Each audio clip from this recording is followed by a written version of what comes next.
Class 11th के हमारे MP board के सभी विद्यार्थियों का 22 मार्च के दिन आपका पेपर है भूगोल का, और इसकी मैं लगातार आपको तैयारी करा रहा हूँ, समय समय पर सारी चीज़ें प्रोवाइड करा रहा हूँ, आपको अच्छे नंबर आए इसलिए। ठीक है, मैं आपसे बिल्कुल निम्नलिखित पदार्थों में से किसे प्रभावित करती है? लवण को। वायु दाब मापने का यंत्र है तो बैरोमीटर।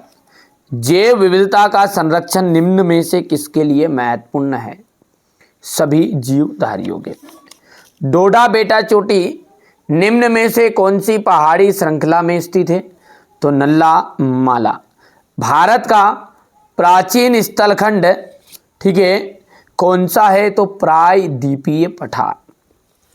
यदि हम बेटा आगे की बात करें तो ये रहेगा आपका, यहाँ से देख सकते हैं।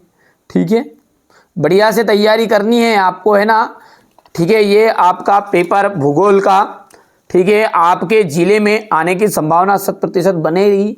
ठीक है, मैं जितने चीज़ें प्रोवाइड कराऊँ ना, आप तो बिल्कुल सॉल्यूशन के साथ अच्छे से समझो, मेरी जवाबदारी, आपको अच्छे नंबर आएंगे। भूतल का वहाँ बिंदु जो भूकंप के उद्गार केंद्र के समीपतम होता है अभिकेंद्र कहलाता है। बहुत सी संबंधित भू आकृतियां मिलकर भूदृश्य बनाती है। सबसे अधिक गर्त प्रशांत महासागर में मिलते हैं। विदेशज प्रजातियों का जो आगमन है ना, उससे पारितंत्र का ह्रास होता है।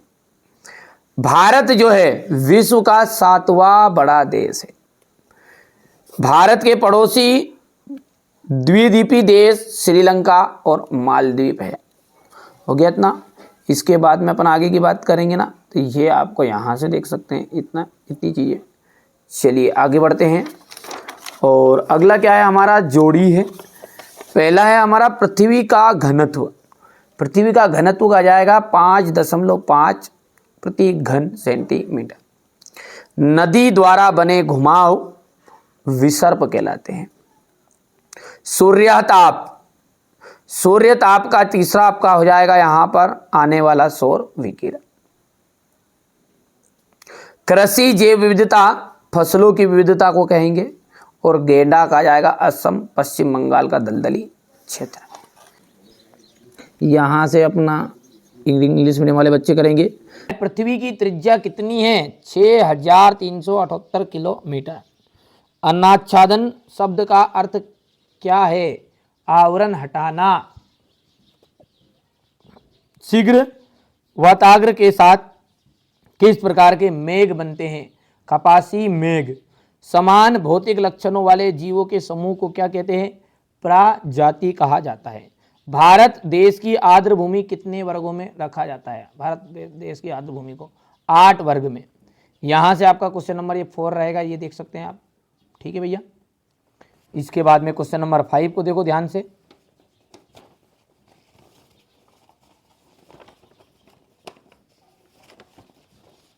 यहाँ पर क्वेश्चन नंबर 5 है, सत्य रहेगा।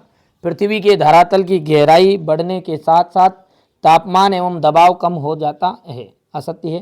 पवन द्वारा बहाकर लाई गई बारीक मिट्टी लोयस कहलाती है। क्या कहलाती है? लोयस। समदाब रेखाओं के दूर दूर होने से दाब प्रवणता अधिक होती है। असत्य रहेगा। यहाँ से सत्य रहेगा, 5वां सत्य रहेगा, 6ठा आपका सत्य रहने वाला है। ये आपका हो जाएगा क्वेश्चन नंबर 5। भूगोल किन किन शब्दों से मिलकर बना है? भूगोल की एक परिभाषा लिखिए। वे कौन कौन से कारक है जो भूमि पृथ्वी पर तापमान के वितरण को प्रभावित करते हैं?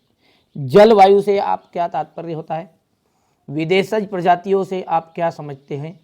जैविक विविधता के विभिन्न स्तर क्या है? हो गया इतना। क्वेश्चन नंबर 9 को देखो। भारत को उपमहाद्वीप क्यों कहते हैं? तटीय सीमाओं के संलग्न राज्यों की पहचान कीजिए। पश्चिमी घाट की कोई 2 विशेषताएं आपको बतानी है।